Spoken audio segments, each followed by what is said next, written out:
BNP নেতা ওয়াহিদুজ্জামানের মায়ের কুলকানি অনুষ্ঠিত হয়েছে। বিএনপির কেন্দ্রীয় কমিটির তথ্য ও গবেষণা বিষয়ক সম্পাদক একেএম ওয়াহিদুজ্জামান অ্যাপোলোর মা মরহুম আশরাফুন্নেসা নাতিকা বেগমের কুলখানি অনুষ্ঠিত হয়েছে।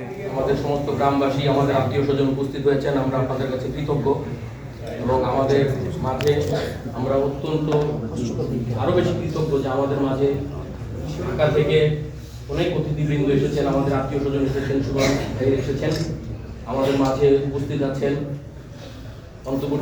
বর্তমান অন্তর্বর্তীকালীন বাংলাদেশ সরকারের সম্মানিত উপদেষ্টা জনাব আদিলুর রহমান শুভ্র স্যার, উপস্থিত আছেন বিএনপি চেয়ারপারসনের একসময় অত্যন্ত আস্থাভাজন, জিয়া পরিবারের অত্যন্ত আস্থাভাজন শামসুর রহমান সুমুল বিশ্বাস, উপস্থিত আছেন এই গ্রামের কৃতি সন্তান, আপনারা সবাই তাকে চেনেন, তাকে আর আমি কি পরিচয় দিব, আমার খালাতো ভাই মীর শরফত আলী সবু, বিএনপির স্বেচ্ছাসেবক বিষয়ক সম্পাদক। উপস্থিত আছেন বিএনপির সিনিয়র যুগ্ম মহাসচিব জনাব রুহুল কবির রিজভী আহমেদ। উপস্থিত আছেন ঢাকা কলেজের সাবেক ভিপি এবং বিএনপি নির্বাহী কমিটির অন্যতম সম্পাদক জনাব মীর নওয়াজ আলী নওয়াজ। উপস্থিত আছেন এই মসজিদের সেক্রেটারি আমার চাচা একেএম আব্দুল হালিম।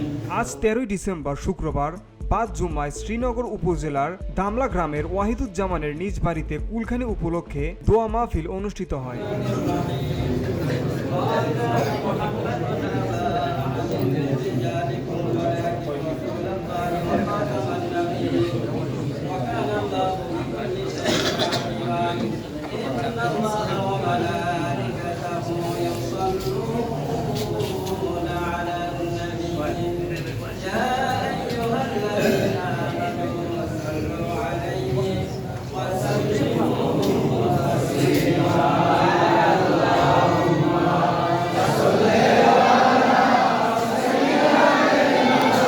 এতে উপস্থিত ছিলেন অন্তর্বর্তীকালীন সরকারের শিল্প ও গণপূর্ত উপদেষ্টা আদিলুর রহমান খান, বিএনপির স্থায়ী কমিটির সদস্য গয়েশ্বর চন্দ্র রায়, বিএনপির সিনিয়র যুগ্ম মহাসচিব Ruhul Kabir Rizvi.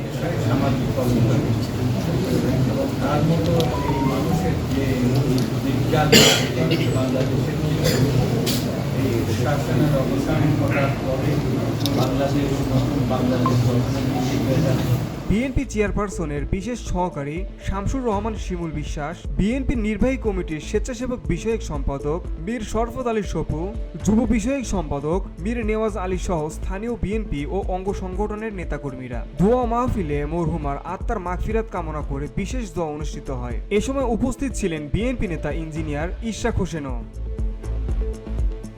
VOD Bangla news desk.